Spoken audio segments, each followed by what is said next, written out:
Close your eyes for a moment. Picture Christmas Eve, 1972. The radio is playing Perry Como. Your mother is in the kitchen, and the smell of roasting ham drifts through the house. Through the front window, you can see the neighbors' lights twinkling, a whole street lit up in red and green and gold.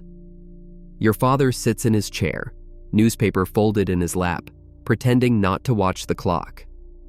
Everyone is waiting for something magical, waiting for Christmas. For those who lived it, Christmas Eve in 1972 was not just another night. It was the night. The culmination of weeks of anticipation, Sears catalog pages worn thin from dreaming, handmade decorations, and prayers whispered before bed. If you were a child that year, you believed. You believed in Santa, in magic, in the goodness of the world, even when the evening news told you otherwise. This was America at a crossroads. Men were still fighting in Vietnam. Apollo 17 had just splashed down, the last time humans would walk on the moon. Nixon was in the White House. Gas cost 36 cents a gallon. And on Christmas Eve, none of that mattered, because tonight families came together, and the world outside stopped, and the world inside, warm, glowing, imperfect, became everything.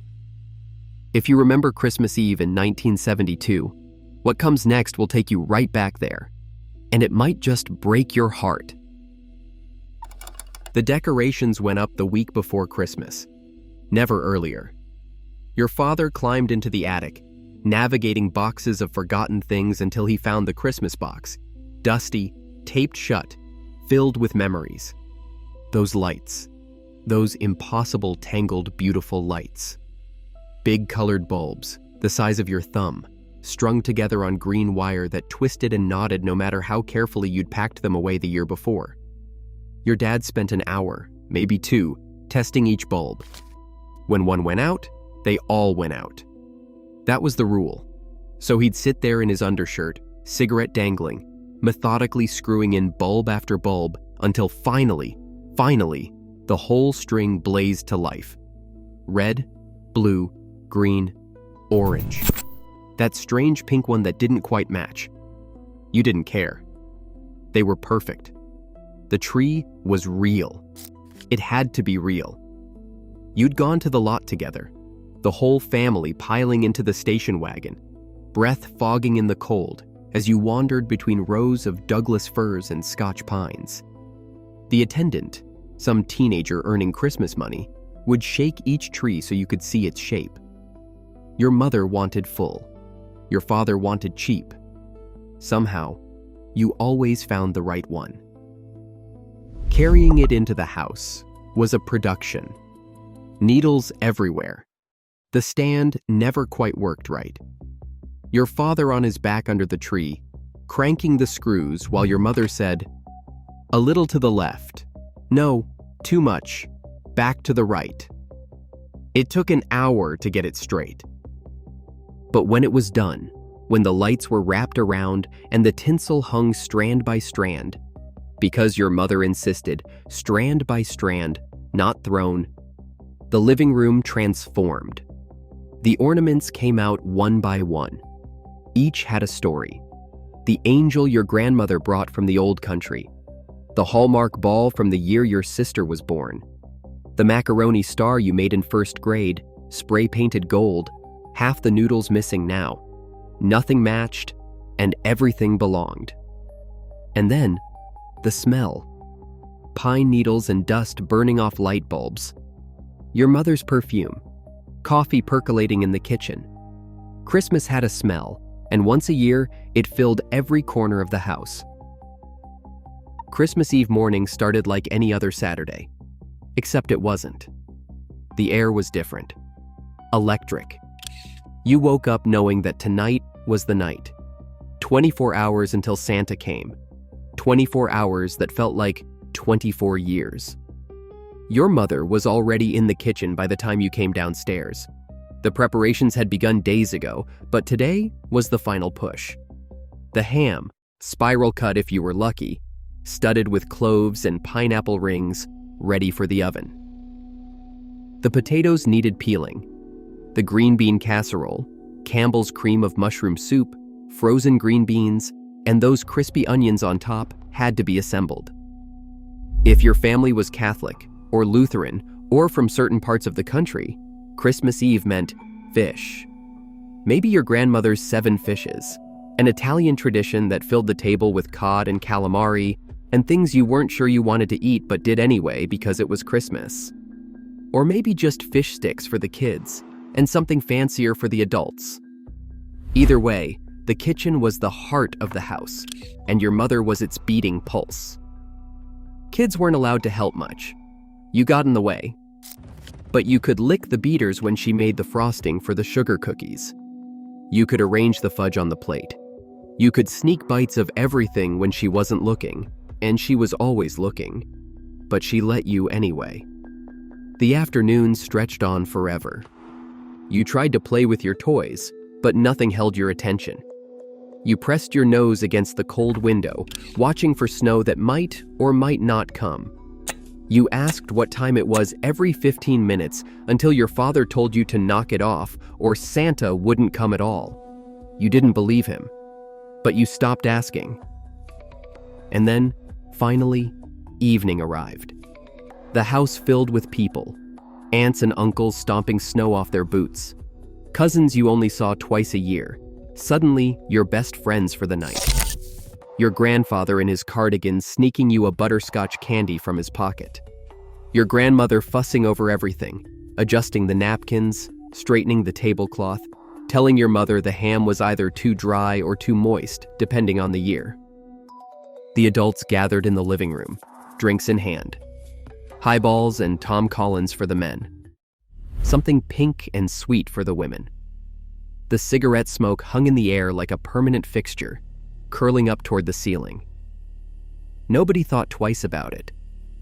That was just how gatherings were. The kids were banished to the basement or the spare room, left to entertain themselves. You would play board games, maybe Monopoly if you were feeling ambitious, until someone got accused of cheating and the whole thing devolved into chaos. Someone's older brother had a transistor radio, and you would listen to the top 40 countdown, waiting to hear American Pie or The First Time Ever I Saw Your Face. But everyone came together for dinner. The table was set with the good china. The stuff your mother only brought out twice a year, Thanksgiving and Christmas. Real silverware, not the everyday stainless. Cloth napkins folded into triangles. The centerpiece was probably something she had made herself. Pine boughs and red candles. Maybe a ceramic Santa she had had since before you were born. Grace was said. Heads bowed, hands clasped. Bless us, O Lord, and these thy gifts, which we are about to receive from thy bounty, through Christ our Lord. Amen. Quick, familiar, sincere.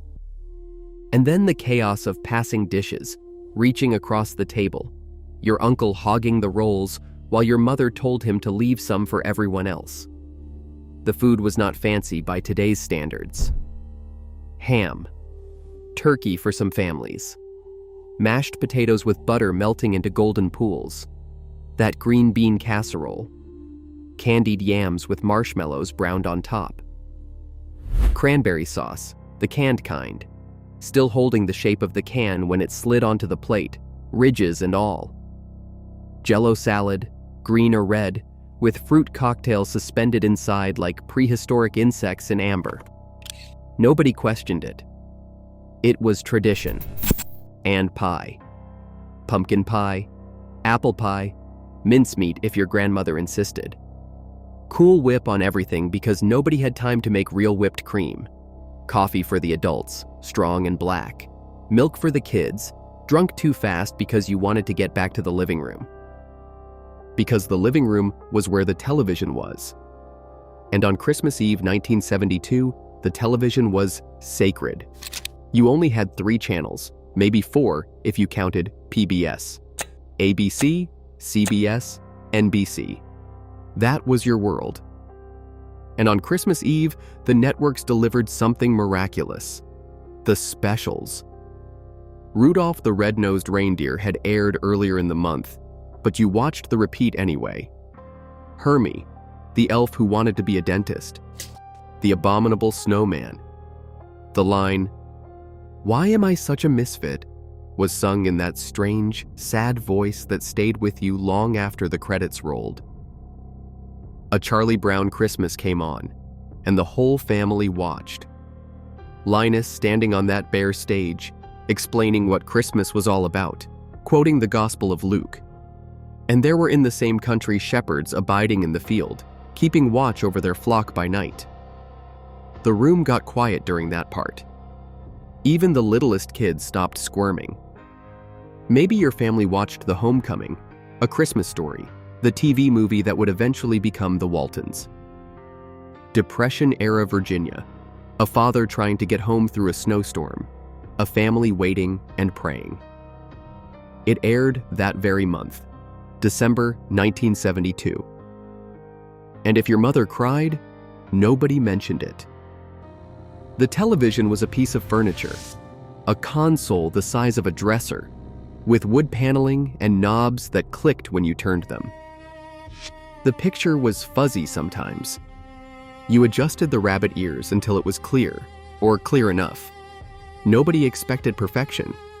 You worked with what you had.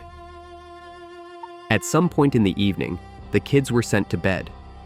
Not because anyone expected you to sleep. How could you sleep? But because it was time. Santa wouldn't come if you were awake. Everyone knew that. So you trudged upstairs, still buzzing with sugar and anticipation, and you lay in bed, staring at the ceiling. Your bedroom was cold. Most houses in 1972 had heating, but it was not the even, constant warmth of today's systems. The furnace clicked on and off. Drafts snuck in around the windows. You piled blankets on top of yourself and curled into a ball, waiting for your body heat to warm the sheets. You tried to stay awake. You really tried. You wanted to hear the reindeer on the roof, the footsteps downstairs, the proof. But exhaustion always won. And somewhere between listening for sleigh bells and counting the glowing stars your mother had stuck to your ceiling, you drifted off. Meanwhile, the adults had their own traditions. After the children were in bed, the real work began. Your father retrieved the presents from wherever he had hidden them: the trunk of the car, the back of the closet, the neighbor's garage. Your mother wrapped the last few gifts, the ones she could not risk the children seeing. They assembled bikes in the basement, following instructions that made no sense, losing screws, swearing quietly. There were moments of genuine magic in that late-night chaos. The tree lit up in the dark living room, the only light in the house.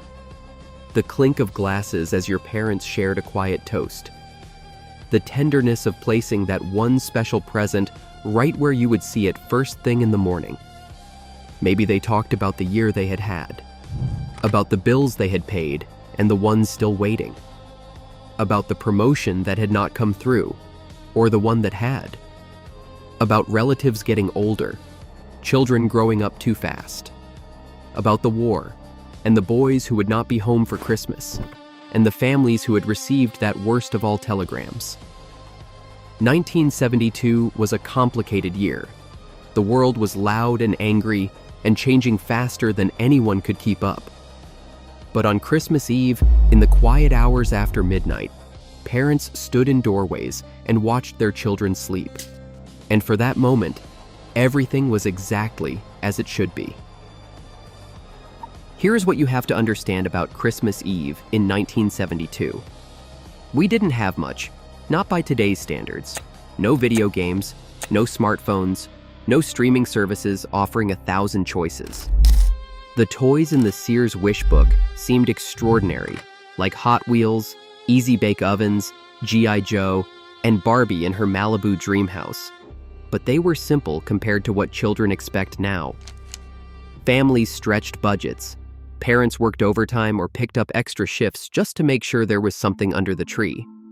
Layaway was a way of life. You paid a little at a time, week after week, until finally, just before Christmas, you could pick up that bicycle or that record player and bring it home. There was no Amazon, no overnight delivery, no last-minute clicks. Shopping meant driving to the mall or the downtown department store, standing in lines that wrapped around corners, dealing with crowds and exhaustion, and the pressure of finding exactly the right thing. And yet it worked. The presents got wrapped. The cookies got baked. The family gathered. The carols were sung, even if half the family could not carry a tune. At the candlelit church, everyone sang Silent Night while holding those little paper candles with the cardboard drip guards, flames flickering in the darkness. We did not know we were making memories. We were just living. But those memories, the smell of pine, the taste of your grandmother's fudge, the sound of Bing Crosby on the record player, stayed with us. They are still with us. They always will be. Some things about that Christmas Eve hurt to remember. The empty chairs. In 1972, there were still soldiers in Vietnam. Over 24,000 Americans were still there that Christmas. Families sat down to dinner with photographs on the mantle, dog tags and jewelry boxes, letters read and reread until the paper wore thin. Some fathers were not home, some sons, some brothers. And the families who waited did so with a mix of hope and dread that is hard to explain if you did not live it. Every knock on the door could be a chaplain. Every ring of the phone could be the call. But on Christmas Eve, you pushed that fear aside. You lit the candles. You said the prayers. You believed, because you had to believe, that next year, everyone would be together. Some families learned in the weeks before or after that Christmas that their soldier was not coming home at all. And Christmas Eve 1972 for them was something different, something shaped by absence and grief and the terrible question of how to celebrate when your heart is broken. We do not always talk about that part, but it was there. It was real, and it mattered. Christmas morning came too soon and not soon enough. You woke before dawn, earlier than you had ever woken for school, and you lay there trembling with excitement, watching the clock, waiting until you were allowed to go downstairs. In some families, you could go as soon as you woke. In others, you had to wait until your parents were up, coffee made, camera loaded. And then, the living room. The tree glittered in the gray morning light. The presents were piled beneath it, more than there had been last night, proof that he had come. The stocking hung by the fireplace, bulging with an orange in the toe, candy canes, maybe a small toy or two. You did not open everything at once, not in most families. You took turns, one present at a time, everyone watching as each gift was revealed. The anticipation was part of the joy. Torn wrapping paper piled up like snow. The oohs and ahs were genuine and exaggerated in equal measure. And then it was over. The presents were opened. The coffee was drunk. The bacon was cooked. The world outside slowly woke up, and you realized that Christmas Day had officially begun. We tell ourselves that things were simpler then, and in many ways, they were. But simple does not mean easy. Simple does not mean perfect. Simple means you did the best you could with what you had. You made the cookies from scratch because there was no other way. You wrapped the presents in newspaper if the wrapping paper ran out. You loved each other fiercely, imperfectly, completely. Christmas Eve in 1972 was not a Hallmark movie. It was real life, messy, complicated, beautiful. It was your drunk uncle telling the same story he told every year. It was your mother exhausted but still smiling. It was your father falling asleep in his chair before the late movie started. It was you, young and full of wonder, believing that the world was magical because on this one night, it truly was. If you were there, you remember. The cold air on your face when you stepped outside to look for Santa's sleigh. The warmth of the house when you came back in. The feeling that tomorrow would be the best day of your life, and the strange, bittersweet knowledge that once it was over, you would have to wait a whole year to feel this way again. That's what breaks your heart. Not the memory itself, but the distance. The years that have passed. The people who were there then and are not here now. The child you were, so certain, so hopeful, still alive somewhere inside you, waiting for Christmas morning. Hold on to that. Hold on to the memory of Christmas Eve, 1972. The lights and the laughter and the love. It happened. It was real. And no amount of time can take it away. If this brought back memories, share it with someone who was there. Hit subscribe to keep these stories alive. Drop a comment telling us about your Christmas Eve in 1972 or any year that still lives in your heart. Until next time, Merry Christmas, and thank you for remembering.